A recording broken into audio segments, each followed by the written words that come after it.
First Contact Curiosities. The Grand Chamber of the Galactic Council hummed with the murmurs of 217 species as they awaited the arrival of the newest potential members of galactic society. The humans were late, which was already causing ripples of discomfort among the punctuality-obsessed chronotons in the Eastern Quadrant. High Ambassador Zex Toril of the Viridian hierarchy fluttered his 7 sensory membranes in anticipation. As head of the First Contact Committee, he had studied the preliminary reports extensively. Humans were bipedal mammals from a temperate world called Earth, unremarkable in most physical aspects, but with an unusually developed frontal cortex and opposable digits. Yet something about them made his instincts tingle with caution. "They're here," announced the chamber AI as the massive obsidian doors slid open. 5 humans entered, their soft bodies encased in what the briefing called formal diplomatic attire. Zex Toril noticed immediately that they walked with a strange swagger that suggested either supreme confidence or mild gravitational discomfort. The lead human, a female with dark skin and hair pulled tight against her skull, stepped forward. "Captain Amara Morgan of Earth's Diplomatic Corps, we apologize for our tardiness. Your station's recycled air contains trace elements that our environmental suits needed to adjust for." Zex Toril performed the traditional greeting gesture. "Welcome, humans. We have prepared for your arrival for many cycles. The Council is eager to assess your species' readiness for galactic citizenship." The formal introductions proceeded smoothly until the refreshment interlude. That's when the first incident occurred. A junior human diplomat approached the crystalline display of xantharian nectar spheres, substances carefully selected to be non-toxic to all known species. To the horror of the gathered dignitaries, the human extended a pink muscle from between its mandibles and touched it directly to one of the spheres. Gasps echoed throughout the chamber. The Protean ambassador fainted, his exoskeleton clattering against the polished floor. "What is happening?" demanded Councillor Gix, his voice modulator pulsing with alarmed frequencies. "Is the human attempting to absorb nutrients through its external dermis?" Zex Toril rushed forward as diplomatic security drones hummed to life. "Human Morgan, your subordinate appears to be engaging in some form of contamination ritual." Captain Morgan glanced over and sighed. "Lieutenant Cooper, we discussed this. Not everything needs to be tasted." The offending human withdrew the pink appendage, looking sheepish. "Sorry, Captain. Force of habit. I was just curious about the molecular composition." The Grand Counselor's translation unit sputtered as it processed this explanation. "You taste things to understand them." Captain Morgan stepped forward, her diplomatic training evident in her calm demeanor. "Esteemed Council, I must clarify this cultural difference. Humans have evolved to explore our environment through multiple sensory inputs, including taste. It's a deeply ingrained behavior that helped our ancestors identify safe food sources." Zex Toril's scientific curiosity overcame his diplomatic reserve. "But surely your species has developed technological means of analysis. Why resort to such primitive methods?" "We have technology," Captain Morgan explained, "but direct sensory experience remains valuable to us. It connects us to our environment in ways machines cannot replicate." The incident sparked an emergency council session that lasted 3 standard rotations. Debates raged about human unpredictability and potential biohazard protocols. The medical division presented a 60,000-page report on human oral bacteria alone.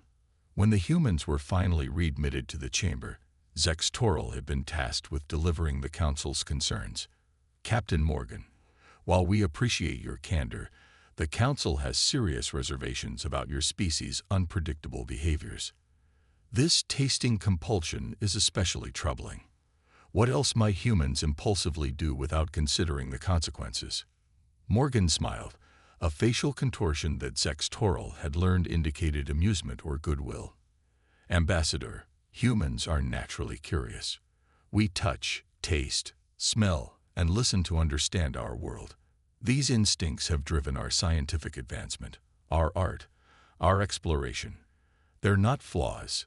They're our greatest strengths. Zex Toral's report to the Council that evening contained a recommendation that surprised even himself: conditional acceptance of humans into galactic society.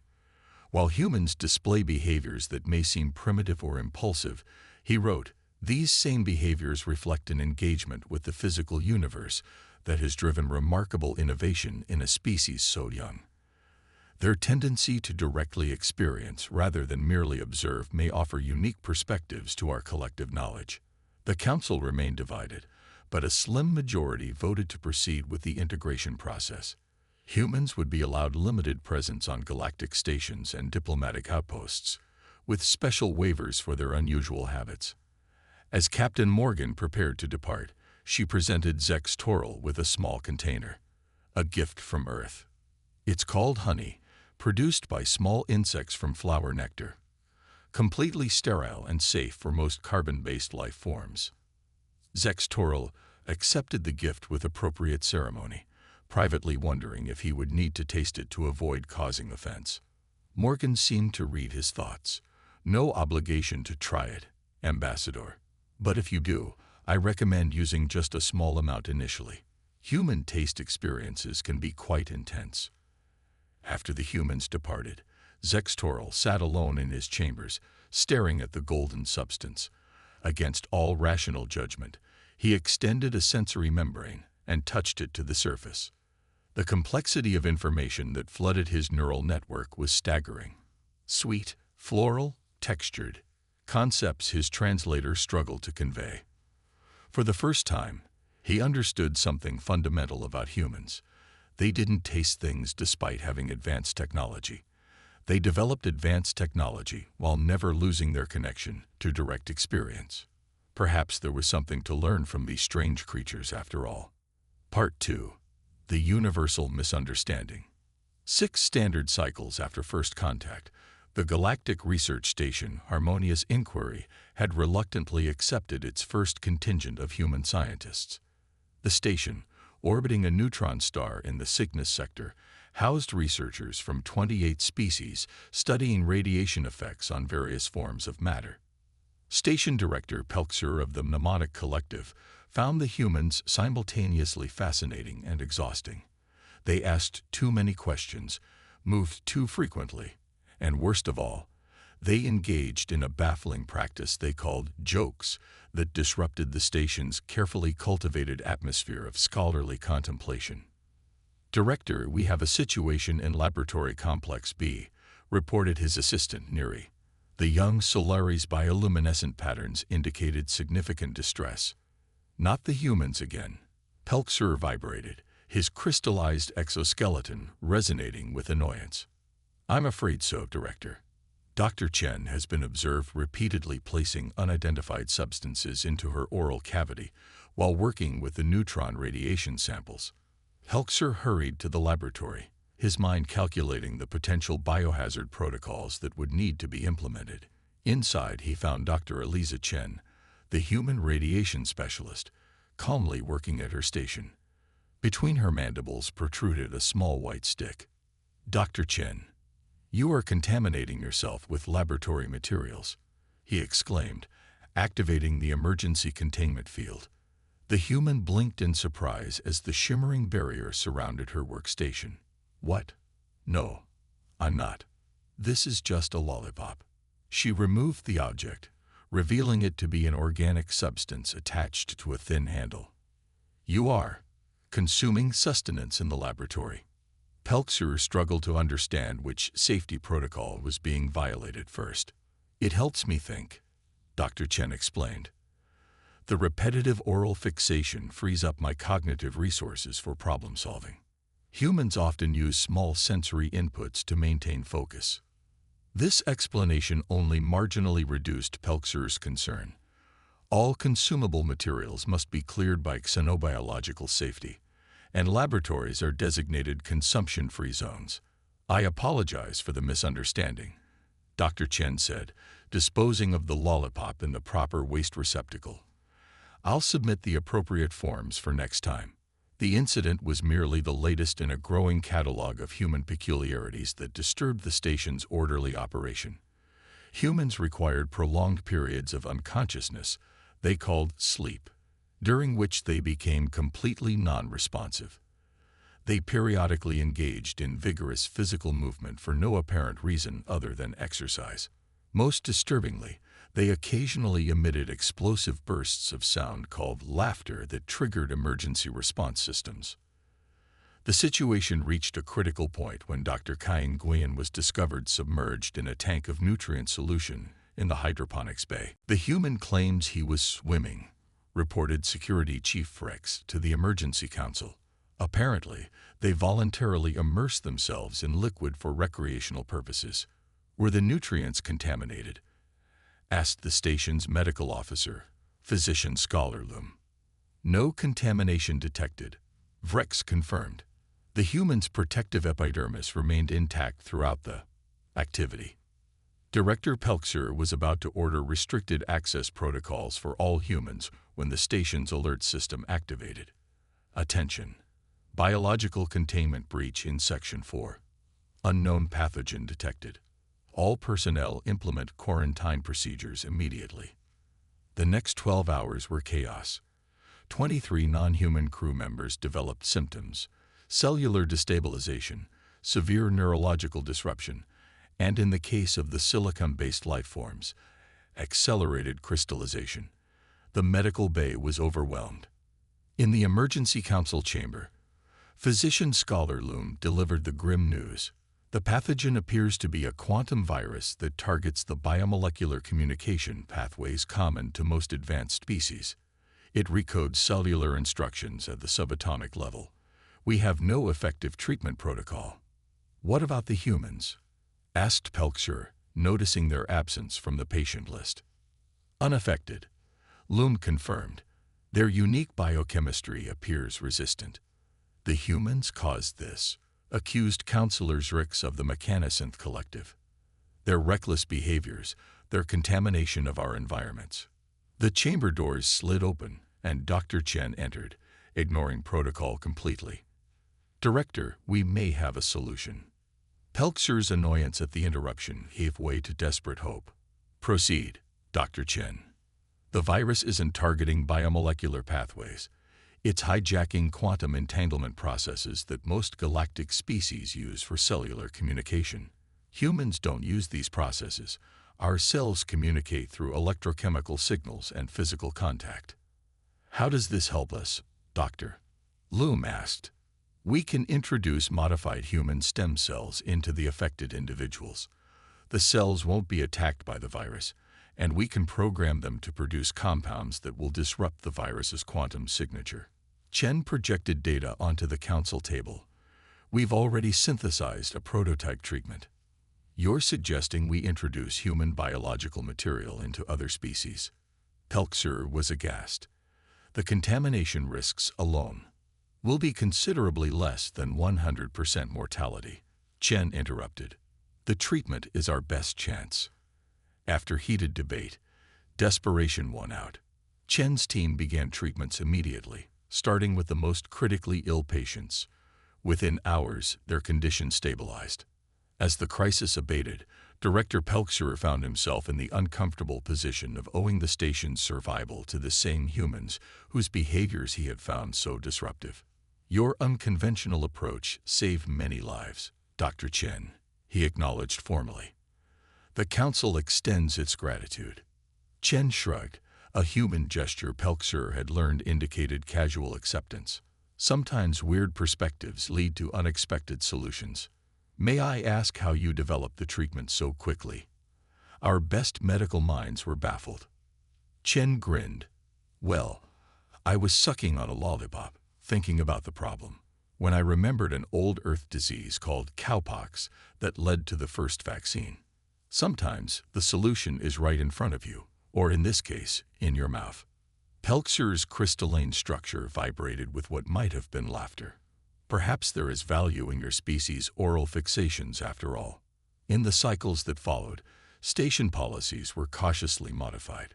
Human behaviors were still monitored, but with an eye toward potential benefits rather than just risks. Designated swinning periods were established in the hydroponics bay. Limited consumption of approved lollipops was permitted in laboratories. Most significantly, humans were invited to participate in research they had previously been excluded from, their unusual perspectives now recognized as valuable rather than merely disruptive. The quantum virus incident entered Galactic Council records as the first documented case where a species' evolutionary peculiarities directly contributed to collective survival. Humanity's application for full Council membership moved forward with unprecedented support. Part 3. Salvation through Strangeness. The emergency klaxons of Research Station Harmonious Inquiry blared for the second time in as many cycles, but this alert was different. This was no pathogen or containment breach. This was an attack. Unidentified vessels approaching from the dark side of the neutron star, reported Navigation Officer Vril, her photoreceptors pulsing with alarm. Energy signatures don't match any registered species. Director Pelkshur activated the station's defensive protocols and opened a channel to all sections. Attention all personnel. This is not a drill. Proceed to designated safety zones and await further instructions. The tactical display showed 5 crystalline ships, their structures absorbing rather than reflecting the neutron star's intense radiation. They moved with unsettling coordination, surrounding the station in a perfect pentagonal formation. They're not responding to standard greeting protocols. Communications Chief Triel reported. Wait, receiving transmission now. The main screen flickered, revealing a being unlike any in Council records. Its form seemed to shift between solid and gaseous states, with multiple appendages that appeared and disappeared at random intervals. We are the Void Collective, it stated, its voice of disturbing harmony of multiple tones. Your research into quantum entanglement has drawn our attention. Your station and all knowledge within it are now our property. Resistance will result in your immediate disassembly. The transmission ended. Silence filled the command center. Defensive capabilities? Pelkshur asked, his voice steady despite the crystalline vibrations of fear coursing through his exoskeleton. Minimal, Security Chief Rex admitted. We're a research station, not a military outpost. Standard protection fields and 2 emergency pulse cannons. The nearest Council defense fleet is 3 days away at maximum speed, added Officer Vril. Pelkshur made a decision. Activate evacuation protocols. Essential personnel and research data only. Sir, interrupted Dr. Eliza Chen, who had earned a permanent place on the command staff after the quantum virus incident. Evacuation may not be necessary. All photoreceptors turned toward the human. Explain, Pelkshur demanded. The Void Collective ships are utilizing quantum absorption technology. They're literally feeding on the star's radiation and our station's energy emissions. Chen projected a complex analysis onto the tactical display, but they have a critical vulnerability. Their absorption systems can't differentiate between energy types. If overwhelmed with unexpected energy patterns, their systems could destabilize. We don't have weapons capable of generating such energy, Vrex pointed out. Not conventional weapons, Chen agreed. But we do have Dr. Nguyen's experimental quantum resonance chamber. It was designed to create controlled microsingularities for his research on gravitational effects. Pelkshur's primary sensory nodes pulsed with confusion. You're suggesting we use an untested research apparatus as a weapon? Not exactly, Chen clarified. I'm suggesting we use it to create a massive chaotic energy burst, like a quantum flashbang. The disorder in the energy pattern will overwhelm their absorption systems. The resonance chamber isn't designed for that kind of output, warned Chief Engineer Locks. It could breach containment. Then we'll have to modify it, Chen insisted. And quickly. With no better options, Pelkshur authorized the attempt. Chen assembled a team of human and non-human scientists to modify the resonance chamber, while the station's defensive systems held the Void Collective at bay. In the laboratory, Dr. Nguyen was making a series of adjustments that the non-human engineers found baffling. What are you doing?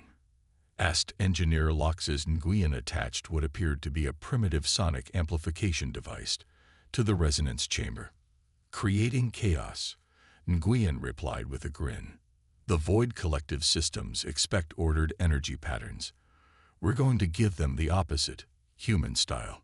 For the next hour, the humans made modifications that defied conventional scientific logic. They introduced randomized fluctuations into the quantum field. They connected the station's entertainment system to the power matrix. Most bizarrely, they uploaded what they called music, specifically something called death metal, into the resonance pattern algorithm. Ready for deployment, Chen reported to Pelxer. But there's a catch. Someone needs to manually activate the device from the external observatory platform. The quantum interference will prevent remote activation. A suicide mission, Pelxer stated flatly. Not necessarily, Chen countered. Humans are more resistant to quantum effects, remember, and we've developed protective measures. It's risky, but survivable. For a human, Security Chief Rex clarified. Before Pelxer could respond, Dr. Nguyen had already volunteered. I'll do it. It's my device, after all. The plan proceeded with alarming speed. While the station's remaining defenses engaged the Void Collective ships, Dr. Nguyen, encased in a modified environmental suit, transported the resonance chamber to the external observatory platform. In position, he reported through a crackling communication channel. Chamber is charging. 30 seconds to activation. On the command center screens, the Void Collective ships were closing in, their energy-draining beams beginning to penetrate the station's outer defenses. 20 seconds, Nguyen continued. You might want to shield your visual sensors. This is going to be bright. Dr. Nguyen, Pelxer transmitted, the Council records will note your bravery regardless of outcome. A strange sound came through the communication channel. Human laughter. Thanks, Director. But I don't plan on becoming a statistic today. 10 seconds. 5. Initiating resonance cascade now. The visual feeds from the exterior cameras whited out completely. The station shuddered as wave after wave of chaotic energy burst from the modified chamber. Through fragmentary sensor readings, they detected the Void Collective ships spinning out of formation, their perfect pentagonal arrangement collapsing as their absorption systems overloaded.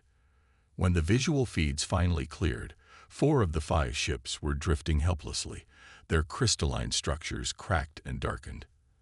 The 5th had vanished entirely.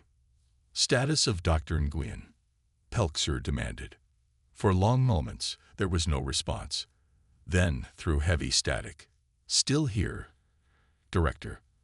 Though I might need a new suit, and possibly new eardrums. That was loud. A collective release of tension, expressed in various species-specific ways, swept through the command center. In the aftermath, as Council security forces arrived to secure the disabled Void Collective vessels, Director Pelxer found himself composing a very different kind of report than he had ever expected to write.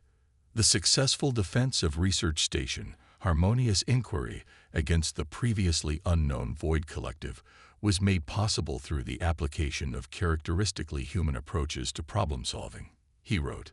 Specifically, their tendency toward chaotic thinking, sensory overload, and what they term improvisational engineering proved decisive against an enemy that had evolved to counter more logical and predictable defenses. He paused, considering his next words carefully. It is the recommendation of this director that human cognitive and behavioral patterns, previously classified as disruptive to galactic standards, be formally recognized as a valuable alternative problem-solving methodology. Furthermore, I propose the establishment of a new research division dedicated to exploring applications of human-inspired chaotic systems theory. The report concluded with a formal commendation for the human crew members, particularly Dr. Kai Nguyen, whose unconventional modification of the quantum resonance chamber had saved the station. 3 cycles later, the Galactic Council convened a special session to formally welcome humanity as full members. The ceremony included, at human insistence, a reception featuring food and beverages from Earth, all properly cleared by xenobiological safety, of course.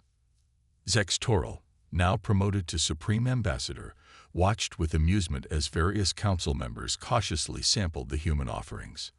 "This chocolate contains compounds that would be hallucinogenic to my species in larger quantities," noted Councillor Gix, who nonetheless took another small piece. "The humans assure me it's part of the experience," Zextoril replied. "They call it feeling good." Across the chamber, Dr. Chen and Captain Morgan, now Earth's official council representative, were explaining the concept of dancing to a group of bewildered chronotons. "They still lick things they shouldn't," Zextoril observed to Director Pelxer, who had joined him by the refreshment display. "They still make loud noises and move unpredictably. They still immerse themselves in liquids for enjoyment. Yet the Void Collective was defeated because of those very tendencies," Pelxer noted. "Perhaps what we perceive as chaos is simply a different kind of order, one that offers solutions we would never discover through our methods alone." They watched as Captain Morgan demonstrated a handshake to a hesitant mnemonic diplomat. "Humans are still weird," Zextoril said finally. "Yes," Pelxer agreed, his crystalline structure vibrating with what had become recognizable as amusement. "And thank the cosmic harmony for that." Across the galaxy, aboard countless ships and stations, the phrase "humans are weird" was being spoken with a new inflection, less exasperation, more admiration. For in a universe of logical patterns and predictable behaviors, humanity's glorious weirdness had proven to be not just strange, but necessary, and possibly worth emulating.